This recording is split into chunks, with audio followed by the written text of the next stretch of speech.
Okay, ladies and gentlemen, thanks again. I'm your host, Derek Lane. Another edition, Fast Lane Podcast for Success.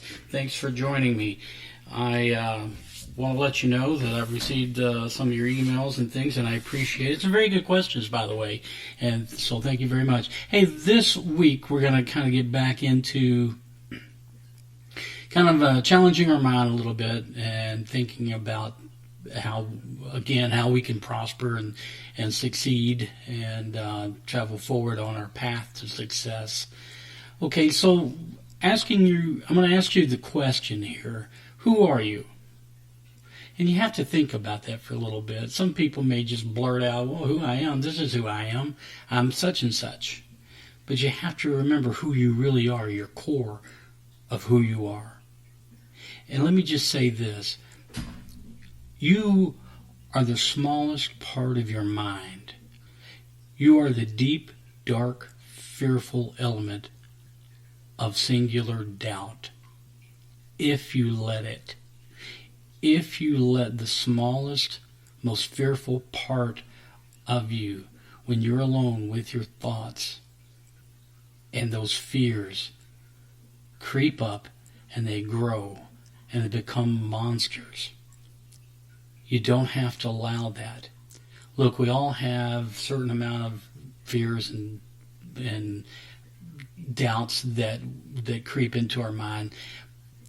And what we do to combat that is we realize and we replay the successes in our mind.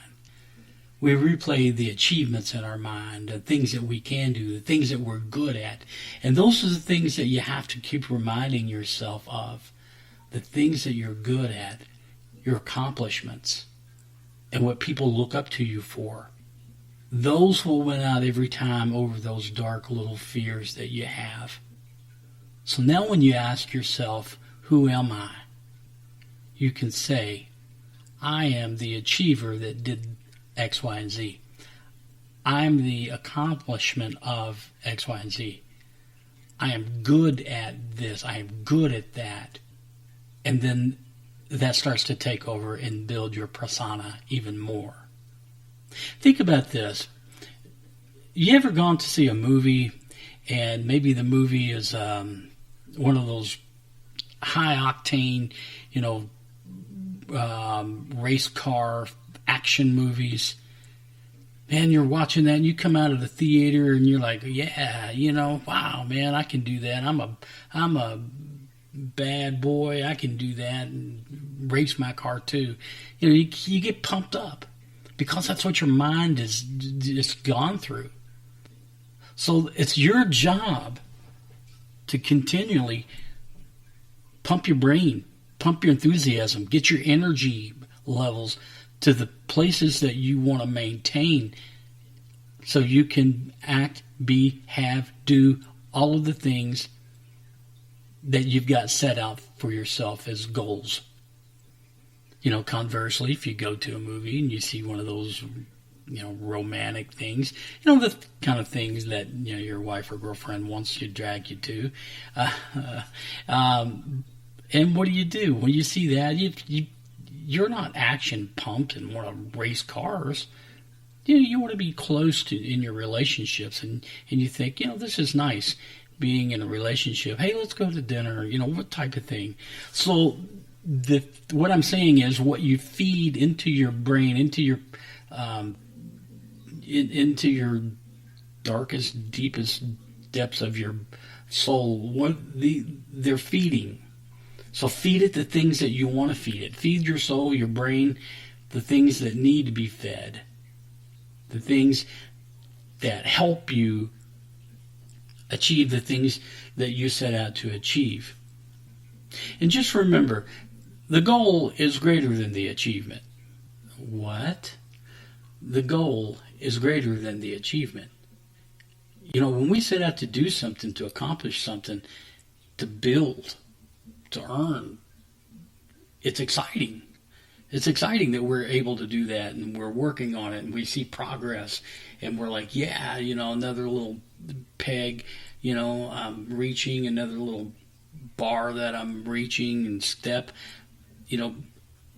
it's exciting. But when you set a goal and then you achieve that goal, it's okay, all right. You see, in your mind, you accepted you were going to do it anyway. In your mind, you believed you were going to do it anyway. So when you get there, it wasn't really shocking. The element of like, oh wow, yeah, it's good. You did it. It's really good. But the exciting part is the path, the journey of getting there. So that's why it's important to always have goals higher and higher and more achievement, because it allows you to maintain that energy level.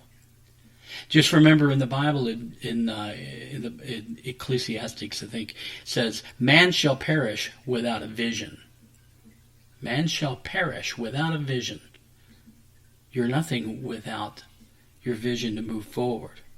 You can languish in defeat, self-doubt, even promiscuity, whatever.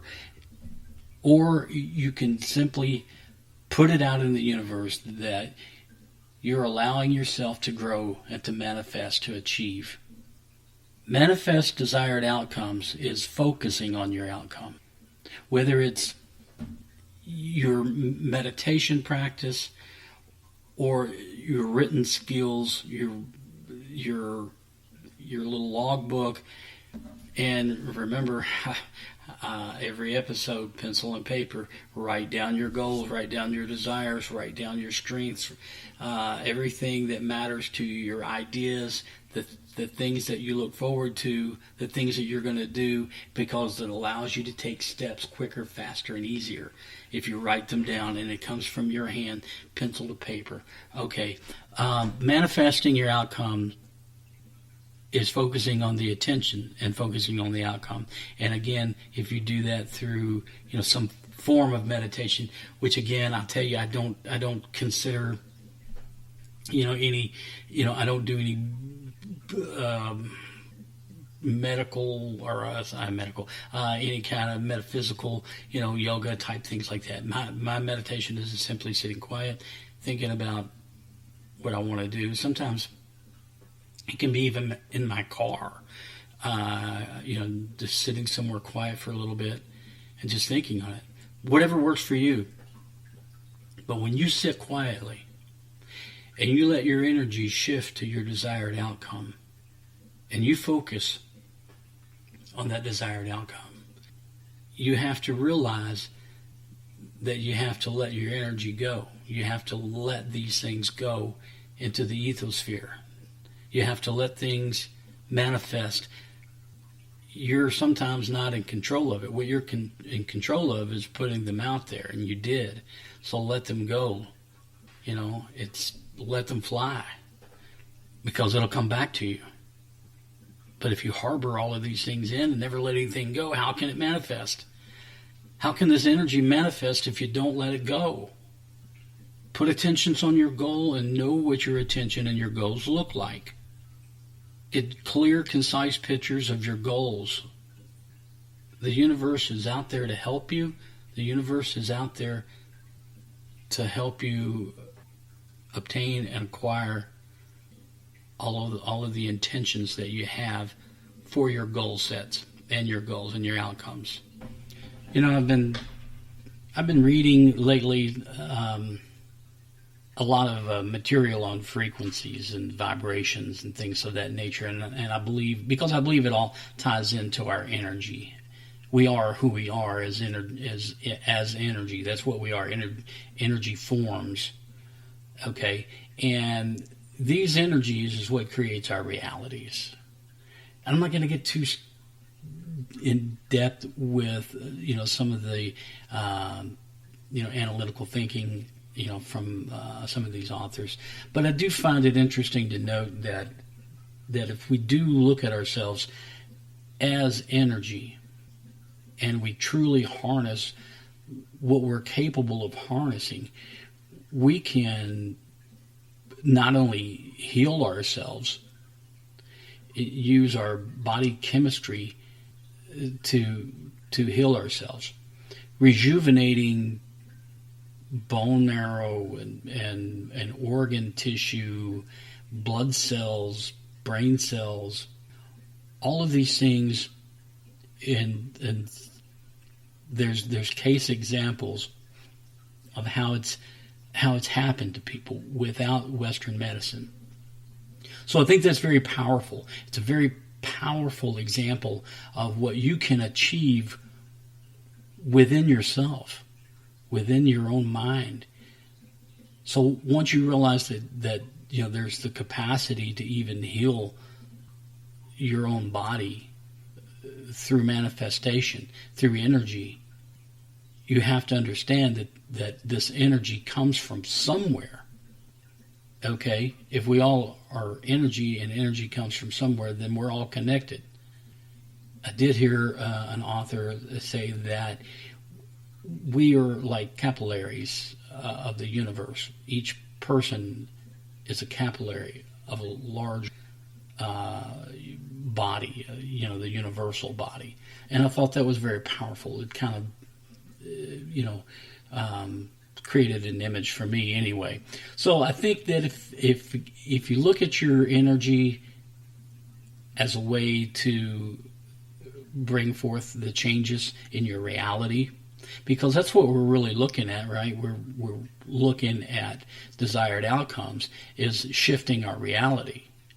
If our reality is right now we're not in the place where we want to be, and our desired outcome is to be in that place, what we're really looking to do is shift our reality. And our reality can be shifted through the energies that we put forth and we release and allow to come back to us. But as I said in the onset, that if you allow that darkest part of your mind, that fearful element of doubt, to rule you, to take over, you're not going to get there. You're not going to get there. You have to make sure that you understand that positive energy begets positive energy, and it continues. It snowballs, and you become greater and greater and greater. And once you understand that, you've mastered some of the secrets of the universe. Once you understand how powerful vibrations are, and that we're all in frequency status, you will become the master of your own universe. Okay, so with that, again, I've probably gotten a little deeper than I intended to. But understand that your energy is you, and what you put your attention on and you allow your energy to create will manifest and change your reality. So make sure that you understand exactly what you're asking for. If you ask for something one day and then you ask for something else and then something else, and it's okay to change, but if you're really not sure, the energies are not going to manifest for you. You have to be sure about what you want. So, okay, well, listen, I appreciate you joining me on the Fast Lane Podcast for Success, and look forward to another talk next week. And again, continue to send me emails. I'll answer any questions that I can for you. Derek@fastlanepodcast.com.